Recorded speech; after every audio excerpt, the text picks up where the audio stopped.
রাধে রাধে বন্ধুরা, তোমরা সবাই কেমন আছো? আশা করি ভালো আছো। আমিও খুব ভালো আছি। তো আজকেও চলে এসেছি আবার একটা ভিডিও নিয়ে। ভিডিওটা কিসের বলো তো? তোমরা আশা করি বুঝতেই পেরে গেছো। তো চলো শুরু করা যাক।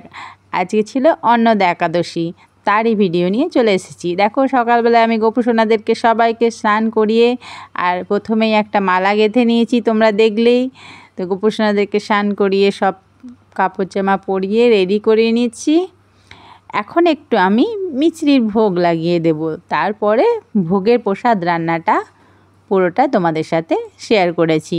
দেখো, একে একে আমি সব গোপু সোনাদেরকে স্নান করিয়ে নিলাম, জামা প্যান্টগুলো পরিয়ে নিলাম আর পুজোটাও সেরে নিলাম সকালের। সকালে পুজো করতে করতে বন্ধুরা, তো বলো তোমরা সবাই কে কে একাদশী করো? অবশ্যই জানাও।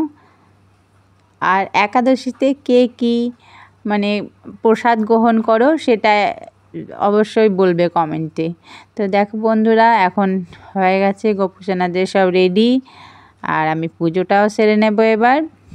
আর মালাটা বানিয়েছিলাম সেটা আমি পরিয়ে নেব বড় গোপু সোনাকে। দেখো দেখো এখানে পরিয়ে নিয়েছি, কেমন লাগছে বলো? তো এখানে আমি পুজোটা স্টার্ট করে দিয়েছি।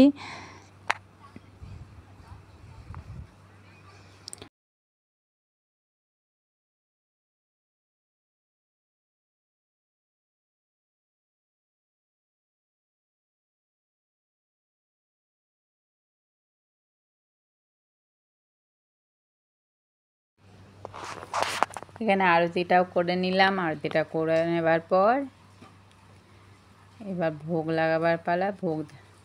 ভোগটা লাগিয়ে নেব। তো চলো, পুজো প্রায় কমপ্লিট, এবার চলে আসি আমি রান্নার দিকে। দেখো, এখানে রান্নাতে আমি কুমড়ো, আলু, পেঁপে, কচু কেটে নিয়েছি আর কড়াইয়ের মধ্যে জল গরম করতে দিয়ে সেগুলোকে দিয়ে দিলাম সেদ্ধ করতে।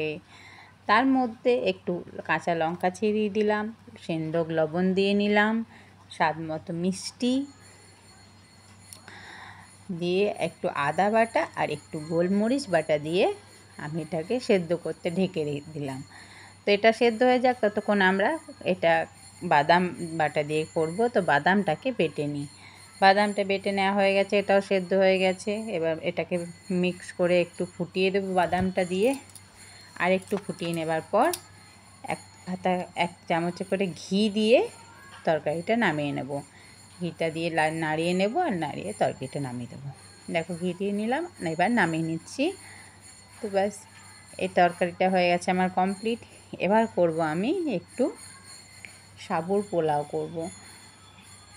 কড়াইটা ধুয়ে চাপিয়ে দিলাম, কাজু, কিশমিশ, বাদাম আর কটা কাঁচা লঙ্কা দিয়ে ভেজে নিলাম ভালো করে। একটু জিরে ফোড়নও দেওয়া যায় গোটা জিরে ঘরে থাকলে, কিন্তু আমি দিইনি। আর সাবুগুলো দিয়ে ভাজতে থাকবো। দেখো বন্ধুরা, আগের দিন রাতে আমি যেহেতু সাবুটা ভিজিয়ে রেখে উঠিয়ে নিয়েছিলাম, ওই জন্য সাবুটা খুব ঝরঝরে হয়ে আছে। এখানে একটু গোলমরিচ বাটা দিয়ে দিলাম, কারণ গোলমরিচ বাটাটা দিলে ঝাল হয়, বেশ একটু ঝাল ঝাল হয়। আর একটু স্বাদ মতো নুন আর একটু বেশি করে মিষ্টি দিয়ে নিলাম।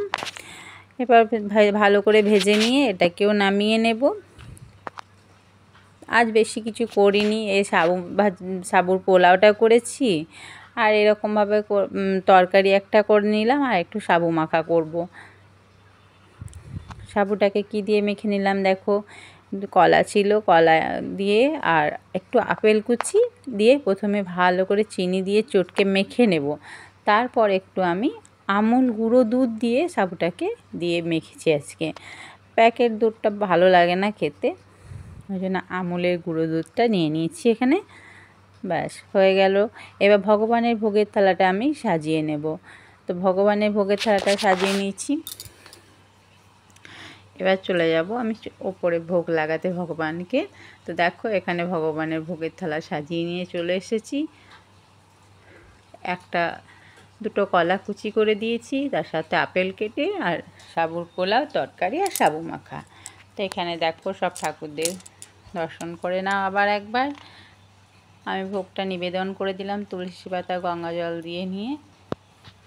তারপর একটু ধূপকাঠি দেখিয়ে নেব। ধূপকাঠিটা দেখিয়ে নেবার পর একটু হরে কৃষ্ণ নাম করে নেব ঠাকুরের হরিনাম কীর্তন করার পর ভোগটা লাগিয়ে আমি চলে যাব। তো দেখো বন্ধুরা, প্রায় ভোগ লাগানো আমার হয়ে গেছে, ভোগ নিবেদন হয়ে গেছে। তোমরা প্লিজ ভোগ নিবেদন পর ভোগ দর্শন করো। আজকের মতো এতটাই, টাটা।